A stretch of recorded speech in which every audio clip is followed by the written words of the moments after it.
Bonjour et bienvenue dans ce deuxième Maya's Voice, édition spéciale Faut pas pousser mamie dans les menstrues. Désormais, nous allons accueillir Mamie, ma deuxième grand-mère qui s'appelle Michel, qui va aussi vous parler de son expérience des menstruations dans sa jeunesse et un petit peu plus tard.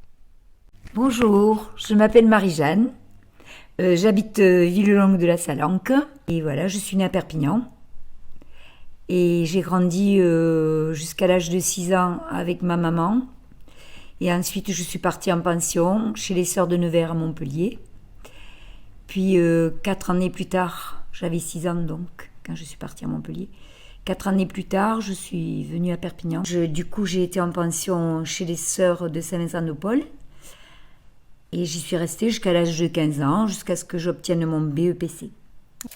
Bon, du coup, mamie, et est-ce que du coup, avec ta carrière, est-ce que tu te souviens du coup de la première fois où t'as eu tes règles quand t'étais au pensionnat du coup? Est-ce que tu peux nous raconter? Ça m'est pas arrivé au pensionnat, je te dis. Ah, bah alors explique-moi.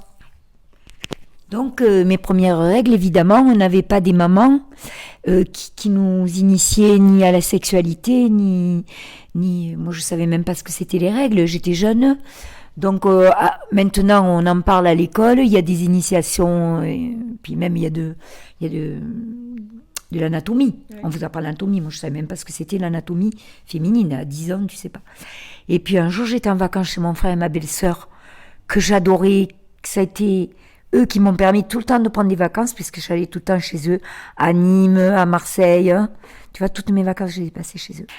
Et donc un jour j'étais chez ma belle-sœur, donc on était toutes les deux, et puis je vais aux toilettes, et je me mets à hurler, parce que j'ai vu le sang qui coulait abondamment, voilà. C'est comme ça que j'ai eu l'initiation d'avancer quoi, dans ma vie de femme, et voilà, mes premières règles, qu'après j'ai eu régulièrement, j'ai pas eu de problème. J'avais un petit peu de douleur, je sais qu'à l'époque on prenait du Glyphanon, qui a été interdit quelques années plus tard, qui était un antalgique. Ça, c'est un médicament. Je sais pas, mais je sais qu'il avait mauvaise presse très tard. Hein. Ouais. Et moi, j'en ai pris pendant des années, pas que moi. Toutes les filles, on prenait ça. Voilà. Donc, mes premières règles, ça a été terrible. En plus, on avait des serviettes. Moi, j'étais en pension. Donc, j'avais des petites serviettes en éponge. Et c'était très difficile parce que maman, je la voyais qu'à la fin de la semaine. Ma mère, elle pouvait s'échapper un peu le soir. Elle venait me chercher le linge. Donc, elle me le lavait. Elle pouvait me le ramener, puisqu'elle habitait pas loin. C'était pas loin, ça, là où elle travaillait. Du coup, tu m'as parlé un peu dans la première fois que tu as vu tes règles, tu as été vraiment stupéfaite. Est-ce que du coup, tu as eu peur, tu as eu honte? Et aussi, est-ce que tu peux nous dire, est-ce que tu as l'impression qu'après ça, le regard des autres sur toi a changé? Tu t'es considérée comme une femme ou pas encore? Comment tu as vécu le passage après les règles? Alors, je pense que comme ma mère ne m'avait pas parlé ni d'anatomie, ni de ce que c'était les règles, puisqu'à l'époque, on n'en parlait pas. Hein. Moi, aujourd'hui, j'ai 74 ans, je suis née en 46. Donc, on ne parlait pas de tout ça. C'était un peu tabou. À 12 ans, j'avais honte. Quand je les avais, j'avais honte. Après, un petit peu moins, parce que j'avais des copines, on en parlait. Après, on en parlait entre nous. Donc, c'était moins un sujet tabou. Et après, je les ai sans problème. Je les ai abordés en toute... parce que je me suis documentée quand même. Moi, j'avais un dictionnaire. Le dictionnaire, il m'aidait beaucoup pour utérus, tous ces mots. Ouais. Enfin, j'ai appris beaucoup de choses là-dessus. Mais les règles, ça a été douloureux, très douloureux au début. Ouais. Parce que je n'osais pas, avec ma maman, en parler. Et puis les garnitures, je crois que j'ai fait... On appelait ça, nous, les garnitures. Les serviettes jetables, je les ai eues assez tard quand même, hein, à l'école d'infirmière.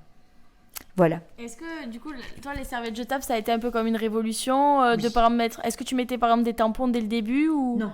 Les tampons me gênaient beaucoup. Mais justement, je voulais te demander, est-ce qu'il y avait des croyances un peu sur les règles? Manou m'a parlé, par exemple, qu'on disait qu'on ne pouvait pas faire monter l'aïoli ou que ça, tu ne pouvais pas te baigner. Elle me disait, il ne faut pas se baigner pendant les règles. Je l'ai entendu et c'est vrai que le bain, voilà. C'est vrai que ces croyances-là, moi, je n'avais pas une maman qui m'en parlait trop de ça, hein, mais c'est vrai qu'elle qui habitait avec une maman... catalane, et c'était les choses catalanes, quoi. Ça se disait ça se traduisait de mère en fille, quoi. Ouais. Est-ce que tu te souviens comment c'était du coup le dispositif pour mettre les protections lavables? T'avais une ceinture ou tu mettais juste des petites éponges? Comment ça marchait? Non. Alors, pour le maintien des serviettes hygiéniques, parce que c'était pas très... Déjà, moi, j'avais des culottes petits bateaux, qui étaient des culottes montantes, qui n'étaient pas... C'était pas une esthétique, hein. Mais bon, c'était une culotte qui montait à la taille. Et on mettait une épingle à nourrice pour les serviettes en éponge. Okay. Et après, quand il y avait des serviettes, avec ces culottes qui tenaient très bien serrées, on n'avait pas de problème de maintien, ça n'a jamais bougé, jamais eu de tâches. Ça, non. Okay. Déjà, on pouvait se changer puisqu'on a mené... Après, quand j'étais à Sainte-Thérèse, on a mené les garnitures à l'école et on se changeait dans les toilettes. Ce qu'il n'y avait pas. À l'époque, le problème pour se changer dans ces écoles-là, il n'y avait pas de poubelle. Donc, tu devais amener les mettre dans l'enveloppe d'où tu retirais la serviette pour pouvoir les jeter après et essayer de trouver une poubelle quelque part. Il n'y avait pas des poubelles en ville et ni nulle part pour pas que ce soit fétide. Voilà. Il fallait être débrouillard. C'était la débrouillardise. Mais bon, entre nous, on avait toujours... moi, j'avais des copines qui allaient chez elles à midi et tout ça. On s'arrangeait tout le temps. Et par rapport du coup à nos temps modernes, où par exemple certaines femmes tendent à revenir vers des protections lavables parce qu'elles trouvent ça plus hygiénique, parce que voilà. Qu'est-ce que toi t'en penses par rapport à ton propre vécu, ou toi au contraire le passage aux protections jetables ça a été une révolution? Qu'est-ce que tu penses du coup un peu de ce retour à l'ancien temps? Je n'ai pas réfléchi quand on est passé des serviettes en éponge aux serviettes jetables, pour la bonne raison que j'ai appris très tard qu'il y avait des fibres qui étaient dangereuses dans ces serviettes. Et c'est pour ça que je pense qu'il y a beaucoup de jeunes aujourd'hui qui font attention à cela. Et je me suis trouvée à Carrefour il n'y a pas longtemps avec une jeune femme qui cherchait des serviettes bio. Voilà. Et elle les a pas trouvées. Elle a demandé à un garçon, je ne sais pas si je te l'ai dit, ça m'a amusé d'ailleurs. Elle a dit, vous ne savez pas dans le rayon. Voilà. Mais c'est vrai qu'aujourd'hui, quand on découvre beaucoup de choses qui sont... malsaine, avec beaucoup de produits, on a un peu... Mais revenir en arrière, non. Par contre, moi, les tampons, je les craignais beaucoup. Je trouvais que c'était râpeux, ça faisait mal, c'était... Voilà. Tout dépendait de l'anatomie aussi, peut-être, je sais pas. Puis, c'était quelque chose qui était inconfortable. En fait, ça me rassurait de voir le flux sanguin régulier et voilà, le sentir... sortir dans la serviette plus que le tampon qui était obstructif pour moi. Mais moi, comme j'étais dans l'anatomie, peut-être c'était ça aussi qui me bloquait un peu cérébralement, je sais pas, c'est possible. Et aussi, du coup, je vais te demander une dernière chose, c'est aussi maintenant, on entend de plus en plus parler d'une maladie qui s'appelle l'endométriose. Toi, en tant qu'infirmière, est-ce que tu avais déjà entendu parler de ces problématiques-là à l'époque? On vous éduquait à ça ou c'était pas trop enseigné? Pas du tout. Au niveau endométriose, d'ailleurs, au niveau quand j'ai fait mes études de médecine on avait le gynécologue, on avait le pédiatre, on avait tous les médecins qui étaient référents au cours que nous suivions. Mais là, l'endométriose, je l'ai beaucoup entendu avec Laetitia Milo. Je pense que ça a été elle qui l'a beaucoup développé, même dans les magazines et tout ça, qui en a beaucoup parlé. Et vu que c'était une belle fille, que c'était une actrice et tout, et que les gens s'y sont... Mais je ne savais pas que c'était des douleurs atroces comme ça. C'est comme ça que sur Santé Magazine, je l'ai découvert. Le sujet sur l'endométriose. Et je ne savais pas que c'était aussi terrible et puis que les femmes avaient des problèmes pour procréer. Ça, je ne savais pas non plus. Dans mes études médicales, à moi, je ne l'ai pas appris. J'ai fait mes études, j'ai terminé en 66.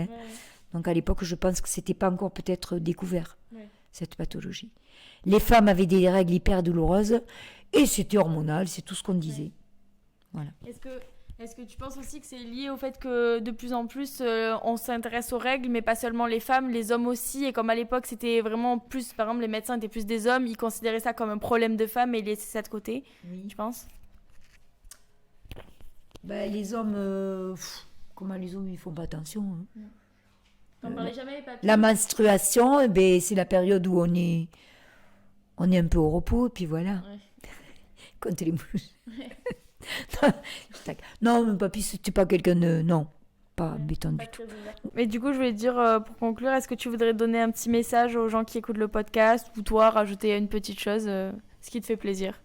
Donc, je trouve qu'aujourd'hui, les filles, je les vois très, très à l'aise, très heureuses. Est-ce que les réseaux sociaux aussi aident cela, qu'on communique beaucoup au niveau du problème de la menstruation, qui n'est pas une honte, qui est le fait de devenir femme, et qui est quelque chose de formidable. Voilà. Pour ma part, j'ai eu 6 enfants, c'était un bonheur. Mais je te remercie mamie pour ton témoignage et je vous remercie à tous et à toutes pour votre écoute. N'hésitez pas à nous faire tous vos retours sur Instagram et vous rendre sur le site de l'association pour écouter tous les autres My Voice. Au revoir.